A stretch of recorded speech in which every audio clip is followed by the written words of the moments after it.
اجرائے نبوت کے جوابات اکابرین امت کی نظر میں۔ آج کے درس کا عنوان ہے اجرائے نبوت کے جوابات اکابرین امت کی نظر میں۔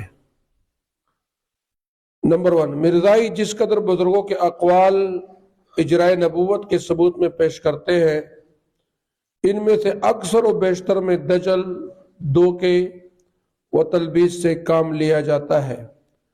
انہی بزرگوں کی ختم نبوت کے متعلق تصریحات موجود ہیں۔ یعنی مرزائیوں نے ہمارے بزرگوں کے جو اجرائے نبوت کے ثبوت کے طور پر وہ ان کے باتیں پیش کرتے ہیں، تو اس میں مرزائی دجل سے اور دھوکے سے کام لیتے ہیں۔ نمبر 2، جو عبارتی مرزائی پیش کرتے ہیں جن سے وہ نبوت جاری ثابت کرتے ہیں، ان تمام سے مقصد یہ ہے کہ ان کے تصریحات سے معلوم ہوتا ہے کہ ان کے نزدیک حضرت عیسیٰ علیہ السلام کی آمد ثانی چونکہ یقینی ہے اور وہ حضور صلی اللہ علیہ وسلم کی شریعت کے تابع ہوں گے، اس لیے وہ یوں کہہ دیتے ہیں کہ حضور صلی اللہ علیہ وسلم کے بعد کوئی ایسا نبی نہیں آ سکتا جو آپ کی شریعت کو منسوخ کرے، بلکہ آپ کا تابع ہو کر آ سکتا ہے۔ اس سے مراد ان کی صرف عیسیٰ علیہ السلام ہی ہوتے ہیں، نہ یہ کہ کوئی قاعدے کے طور پر وہ پیش کرتے ہیں۔ تفصیل کے لیے علامہ خالد محمود رحمۃ اللہ علیہ کی کتاب ہے عقیدۃ الامت، اور مولانا محمد نافع رحمۃ اللہ علیہ کا رسالہ ختم نبوت اور سلف صالحین ملاحظہ، یعنی آپ اس میں پھر دیکھ سکتے ہیں۔ نمبر 3، سلف صالحین کی جس قدر عبارتیں پیش کی جاتی ہیں، اس کا مقصد یہ ہرگز نہیں کہ حضور صلی اللہ علیہ وسلم کے بعد نبوت جاری ہے، بلکہ مرزا غلام احمد قادیانی ملعون نے خود تسلیم کرتے ہیں کہ سلف صالحین محدثیت اور مجددیت کے قائل ہیں۔ یعنی جتنے بھی سلف گزرے ہیں وہ محدثیت اور مجددیت کے قائل ہیں، یعنی مطلب یہ وہ نبوت کے قائل نہیں ہے۔ اور دوسری بات یہ کہ مرزا نے اپنے مرنے سے ایک دن قبل یعنی 25 مئی 1908 بوقت ظہر ایک سرحدی پٹھان کے اعتراض کا جواب دیتے ہوئے کہا کہ میں کسی نئی نبوت کا قائل نہیں، بلکہ جس قسم کی نبوت کے قائل شیخ ابن عربی رحمہ اللہ وغیرہ ہے، میں بھی اسی قسم کے نبوت کا قائل ہوں اور اسی کی ضرورت ہے۔ یہ مرزا قادیانی نے سرحدی پٹھان تھا، اس کے اعتراض کے جواب میں یہ کہا ہے۔ آئیے دیکھتے ہیں کہ شیخ ابن عربی رحمۃ اللہ علیہ کس قسم کی نبوت کے قائل ہے جو مرزا غلام قادیانی ملعون اس کو اپنی دلیل میں پیش کرتے ہیں۔ تو ہم اس عبارت کا جائزہ لیتے ہیں، کیا کہ واقعی ابن عربی نبوت کو جاری مانتے تھے، یا وہ نبوت کے ماننے حضور پاک صلی اللہ علیہ وسلم کے بعد نبوت کے قائل تھے؟ تو ہم اس کی عبارت کو دیکھیں گے اور یہ ثابت کریں گے کہ مرزا قادیانی اور اس کے ماننے والے شیخ ابن عربی رحمۃ اللہ علیہ پر جھوٹ بولتے ہیں اور اس کی عبارت سے میں دجل سے کام لیتے ہیں۔ شیخ ابن عربی رحمۃ اللہ علیہ اور ختم نبوت اور مرزائیوں کی بولتی بند کرتے ہیں۔ یعنی اس عبارت کو جب ہم پڑھیں گے اور اس کا ترجمہ کریں گے تو ثابت ہو جائے گا کہ مرزا قادیانی جو ملعون نے یہ شیخ ابن عربی کی عبارت کو دلیل میں پیش کر کے انہوں نے ہمیں دھوکہ دینے کی کوشش کی ہے۔ ایک حدیث ہے لم یبق من النبوت الا المبشرات کی تشریح میں شیخ ابن عربی رحمۃ اللہ علیہ کہتے ہیں کہ قالت عائشہ اول ما بدأ به رسول اللہ صلی اللہ علیہ وسلم من الوحی الرؤیا فكان لا يرى رؤيا الا خرجت مثل فلق الصبح وهي التي ابقى الله على المسلمين وهي من اجزاء النبوة فما ارتفعت النبوة بالقلیہ ولہذا قلنا انما ارتفعت النبوة التشریف فهذا معنى لا نبی بعدہ۔ فتوحات مکیہ جلد نمبر 2 باب نمبر 73 سوال نمبر 25 صفحہ نمبر 57۔ ترجمہ۔ حضرت عائشہ صدیقہ رضی اللہ تعالیٰ سے روایت ہے کہ حضور صلی اللہ علیہ وسلم کو وحی نبوت سے پہلے سچے خواب نظر آتے تھے۔ جو چیز رات کو خواب میں دیکھتے تھے وہ خارج میں صبح روشن کی طرح ظہور پذیر ہو جاتی تھی۔ یعنی اللہ کے نبی صلی اللہ علیہ وسلم کو جو سچے خواب آتے تھے اور اس خواب کو وہ دیکھتے تھے رات، تو جب صبح ہوتی تو وہ خواب سچا بن کر سب کے سامنے آ جاتا تھا۔ اور یہ وہ چیزیں ہیں جو مسلمانوں میں اللہ تعالیٰ نے قیامت تک باقی رکھی ہیں، اور یہ سچا خواب نبوت کے اجزاء میں سے ہے۔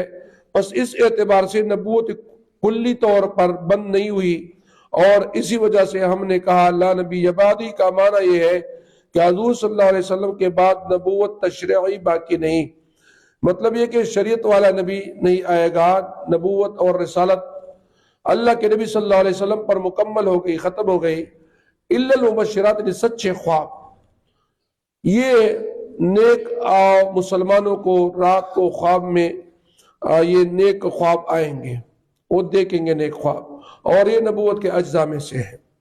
اس عبارت سے بالکل واضح ہے کہ نبوت سوائے اچھے خوابوں کے کچھ بھی باقی نہیں۔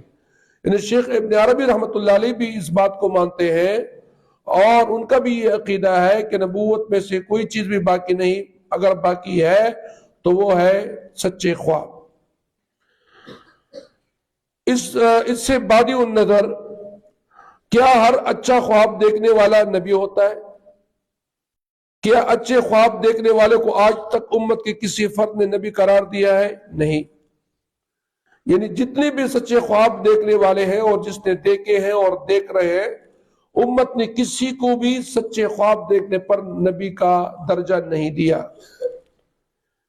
تو معلوم ہوا کہ سچے خواب دیکھنے سے کوئی نبی نہیں بنتا۔ پھر بعض علماء و صوفیاء کو وحی و الہام سے نوازا جاتا ہے۔ اس سے بعد النظر میں ختم نبوت سے تعارض معلوم ہوتا ہے، مگر ابن عربی رحمۃ اللہ علیہ نے اس کی بھی وضاحت کر دی ہے۔ جو نیک لوگ ہوتے ہیں، جو صوفیاء، علماء، بزرگ حضرات ہوتے ہیں، اس کو وہی الہام ہوتا ہے۔ فَلِلْأَوْلِيَاءِ وَالْأَنْبِيَاءِ الْخَبْرِ خَاصَّةً وَلِلْأَنْبِيَاءِ الشَّرَائِعِ وَالرُّسُلُ وَالْخَبْرُ وَالْحُكْمُ۔ انبیاء اور اولیاء کو اللہ تعالیٰ کی طرف سے خبر خاصہ کے ذریعے خصوصی خبر دی جاتی ہے، اور انبیاء کے لیے تشریعی احکام، شریعت اور رسالت، خبر و احکام نازل ہوتے ہیں۔ ابن عربی رحمۃ اللہ علیہ نے تمام انبیاء کی وحی کو تشریع قرار دیتے ہوئے قادیانیوں کے دجل کا قلہ کما کر دیا۔ اب دیکھتے ہیں کہ ابن عربی رحمۃ اللہ علیہ نے جس نبوت کو جاری کہا اس کے متعلق ان کا کیا کہنا ہے۔ وَهَذَا النَّبُوَّةَ جَارِيَةٌ سَارِيَةٌ فِي الْحَيَوَانِ مِثْلَ قَوْلِهِ تَعَالَى وَأَوْحَى رَبَّكَ إِلَى النَّحْلِ۔ فتوحات مکیہ جلد نمبر 2 باب نمبر 155 صفحہ نمبر 254۔ اور یہ نبوت حیوانات میں بھی جاری ہے، جبکہ اللہ تعالیٰ فرماتا ہے تیرے رب نے شہد کی مکھی کو وحی کی۔ ابن عربی رحمۃ اللہ علیہ کی صراحت نے تو یہ بات واضح کر دی کہ وہ جہاں پر نبوت کو اولیاء کے لیے جاری مانتے ہیں، ان کو وہی نبوت نہیں بلکہ خبر و ولایت سمجھتے ہیں، جو صرف رہنمائی تک محدود ہے، احکام و اخبار امر نہیں، شریعت و رسالت کا اس سے تعلق نہیں۔ یہ صرف رہنمائی ہے جس کے لیے انہوں نے نبوت کا لفظ استعمال کیا ہے، اور وہ اس نبوت کو حیوانات میں بھی جاری سمجھتے ہیں۔ کیا قادیانی نبوت گدوں، کتوں وغیرہ کو بھی مل سکتی ہے؟ یہ بالکل واضح ہے کہ یہ حضرات مجددیت اور محدثیت کے قائل تھے۔ اگر یہ نبوت کے قائل ہوتے تو یہ لوگ اپنے پر ایمان لانے کی دعوت دیتے، حالانکہ ایسا انہوں نے کبھی نہیں کیا، اور اپنے منکرین کو کافر کہتے، حالانکہ ان میں سے کوئی بات بھی نہیں ہے۔ تو مطلب یہ کہ یہ جو مرزا قادیانی ہمارے بزرگوں کے اقوال اجرائے نبوت کو ثابت کرنے کے لیے دلیل کے طور پر پیش کرتے ہیں اور اس میں دھوکے اور دجل سے کام لیتے ہیں۔ ہمارے بزرگ ہمارے جو علماء گزرے ہیں ان میں سے کوئی بھی اجرائے نبوت کا قائل نہیں تھا، اور وہ جو حدیث میں آتا ہے کہ سچے خواب جاری ہوں گے اور یہ عام نیک مسلمانوں کو نظر آئیں گے تو یہ ان کے قائل ہیں، اور یہ اجزائے نبوت میں سے ہیں۔ لہذا سچے خواب جس کو آتے ہیں اس کا دیکھنے والے کو کوئی بھی امت کے کسی فرد نے بھی اس کو نبی نہیں کہا۔ لہذا ابن عربی رحمۃ اللہ علیہ بھی اس قسم کے نبوت کے قائل ہیں۔ وہ نبی جو احکام ہو یا شریعت والی ہو یا وہی ان کے پاس آتی ہو اللہ تعالیٰ کی طرف سے نبوت والی، ان کے قائل نہیں ہے۔ لہذا یہ ابن عربی رحمۃ اللہ علیہ پر انہوں نے الزام لگایا ہے، اور ابن عربی رحمۃ اللہ علیہ قادیانیوں کے جو نبوت ثابت کرتے ہیں جاری مانتے ہیں اس کے قائل نہیں ہے۔ لہذا معلوم ہوا کہ جو دلائل اجرائے نبوت پر قادیانی پیش کرتے تھے ان سے ہم نے جوابات کر کے یہ ثابت کر دیا کہ قادیانی دھوکے باز ہیں اور دجل سے کام لیتے ہیں۔